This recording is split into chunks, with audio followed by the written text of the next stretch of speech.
ಇದು most basic formula. ಈ ಟಾಪಿಕ್ನಲ್ಲಿ 3 formula ಇದೆ. ಏನು? ಮೊದಲನೇದಾಗಿ distance is equal to speed into time, ಅಂದರೆ ದೂರ ಈಕ್ವಲ್ಸ್ ವೇಗ ಇಂಟು ಸಮಯ. ಈ ಡಿಸ್ಟೆನ್ಸ್ಗೆ ಏನೇನು ಯೂನಿಟ್ಸ್ ಇರುತ್ತೆ ಅಂದರೆ ಮೀಟರ್ಸ್, ಕಿಲೋಮೀಟರ್ಸ್, ಫೀಟ್ ಮತ್ತು ಇತ್ಯಾದಿ. ಮೀಟರ್, ಕಿಲೋಮೀಟರ್, ಅಡಿ ಅಥವಾ ಇದೇ ರೀತಿಯ ಇನ್ನು ಬೇರೆ ಬೇರೆ ಮಾನಗಳು ಇರಬಹುದು. ಎರಡನೇದು speed is equal to distance divide by time. ನೀವು ಇಲ್ಲೇನೆ ಸ್ಪೀಡ್ನ ಈ ಕಡೆ ಇಟ್ಕೊಂಡು ಈ ಟೈಮನ್ನು LHSಗೆ ಕಳಿಸಿದ್ರೆ ಅದು distance by time is equal to speed ಆಗುತ್ತೆ. ಈ 3 ಫಾರ್ಮುಲಾ ಕೂಡ ಒಂದೇನೆ, ಬಟ್ ನಮಗೆ ಪ್ರಾಬ್ಲಮ್ಗೆ ಅನುಗುಣವಾಗಿ ನಾವು ಯಾವುದೊಂದು ಬಳಸ್ತೀವಿ ಅದನ್ನು ನೋಡ್ಕೋಬೇಕಷ್ಟೆ. So speed is equal to distance by time, ಅಂದರೆ ವೇಗ ಈಸ್ ಈಕ್ವಲ್ ಟು ದೂರ ಡಿವೈಡೆಡ್ ಬೈ ಸಮಯ.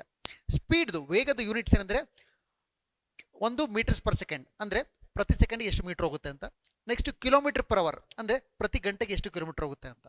ಅಥವಾ ಈ ಎರಡೇ ನಾವು ಮ್ಯಾಕ್ಸಿಮಮ್ ಎಲ್ಲ ಪ್ರಾಬ್ಲಮ್ನಲ್ಲಿ ಕೂಡ ಯೂಸ್ ಮಾಡೋದು.